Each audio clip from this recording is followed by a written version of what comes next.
ദൈവത്തിൻ്റെ അതിപരിശുദ്ധ നാമം വാഴ്ത്തപ്പെടുമാറാകട്ടെ. യേശു ക്രിസ്തുവിൻ്റെ രക്ഷാകര പദ്ധതിയെ അനുസ്മരിക്കുന്ന അവസരമാണ് ഓരോ നോമ്പ് കാലവും. യേശു കർത്താവ് 40 ദിവസം മരുഭൂമിയിൽ ഉപവസിച്ചതിനെ അനുസ്മരിച്ചും 40-ാം വെള്ളി മുതൽ ഉയർപ്പ് വരെയുള്ള 10 ദിവസങ്ങൾ കൂടി ഉൾപ്പെടുത്തി ക്രൈസ്തവ സഭ 50 ദിവസം നോമ്പ് ആചരിക്കുന്നു. നോമ്പ് ഒരു സഞ്ചാരമാണ്. ക്രൂശിതനെ അനുധാവനം ചെയ്തുകൊണ്ട് കുരിശിനെ ലക്ഷ്യമാക്കിയുള്ള യാത്ര. നോമ്പിൻ്റെ നോവുകൾ നിർബന്ധം കൊണ്ട് ഉണ്ടാവുന്നതല്ല, പിന്നെയോ സ്വയം ഏറ്റെടുക്കുന്ന ജീവിത ചിട്ടപ്പെടുത്തലുകളാണ്.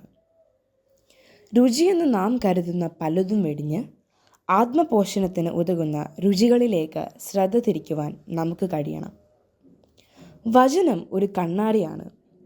ഈ കണ്ണാടി നോക്കി ആത്മപരിശോധന നടത്തുവാൻ ഉള്ള സമയമാണ് ഓരോ നോമ്പ് കാലഘട്ടവും. വചനം നമ്മിൽ വിത്തുകളായി വീണ് കിളിർക്കുമ്പോഴാണ് ഉള്ളിലൊരു ഉണർവിൻ്റെ വസന്തം വിരിയുന്നത്. വലിയ നോമ്പിൻ്റെ 10-ാം ദിവസത്തിലേക്ക് നാം പ്രവേശിച്ചിരിക്കുകയാണല്ലോ. സഭയായി നിശ്ചയിച്ചിരിക്കുന്ന ചിന്താവിഷയം ദി മോഡൽ ഓഫ് ഹ്യൂമിലിറ്റി, വിനയത്തിൻ്റെ മാതൃക എന്നതാണ്. നിശ്ചയിച്ചിരിക്കുന്ന വേദഭാഗം വിശുദ്ധ ലൂക്കോസ് എഴുതിയ സുവിശേഷം 18-ാം അധ്യായം 9 മുതൽ 14 വരെയുള്ള വാക്യങ്ങളാണ്. ദേവാലയത്തിലേക്ക് പ്രാർത്ഥിക്കുവാൻ പോയ പരീശൻ്റെയും ചുങ്കക്കാരൻ്റെയും ഉപമ പറഞ്ഞുകൊണ്ടാണ് യേശു നമ്മിലുണ്ടാവേണ്ട മനോഭാവത്തെ ചൂണ്ടിക്കാണിക്കുന്നത്.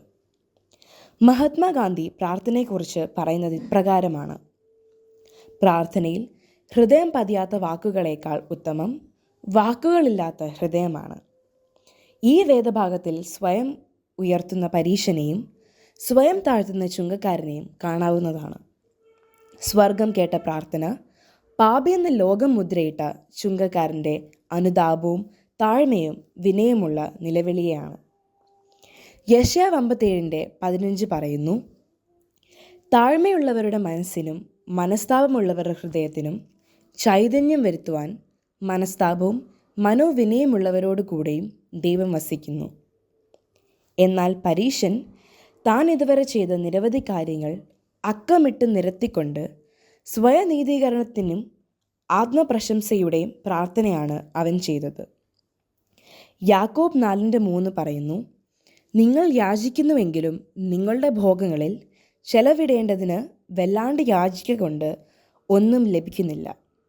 ഇവിടെയാണ് വിനയത്തിൻ്റെ മാതൃകയായ ചുങ്കക്കാരനെ നാം ഉൾക്കൊള്ളേണ്ടത്. അവിടെയാണ് കരുണ ലഭിക്കുന്നത്. Humility is the quality of being modest and not thinking you are better than others.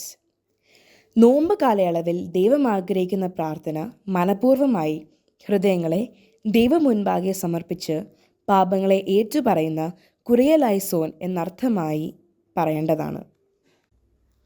അത് നമ്മുടെ വിനയത്തിൻ്റെയും ദൈവത്തോടുള്ള സമർപ്പണത്തിൻ്റെയും ലക്ഷണമാണ്. നമുക്ക് പ്രാർത്ഥിക്കാം. പ്രിയ കർത്താവേ, സ്വയം ഉയർത്തുന്ന പരീശനെ പോലാകാതെ സ്വയം താഴ്ത്തുന്ന വിനയത്തിൻ്റെ ഭാവമുള്ള ചുങ്കക്കാരനെ പോലെ സത്യത്തിലും ആത്മാവിലും ഹൃദയം തുറന്ന് പ്രാർത്ഥിക്കുവാൻ ഞങ്ങളെ പഠിപ്പിക്കണമേ. സൺഡേ സ്കൂൾ കുട്ടികളായ ഞങ്ങൾ വിനയത്തിൻ്റെ ഉത്തമ മാതൃകകളായി തീരുവാൻ ഞങ്ങളെ സമർപ്പിക്കുന്നു. ആമീൻ.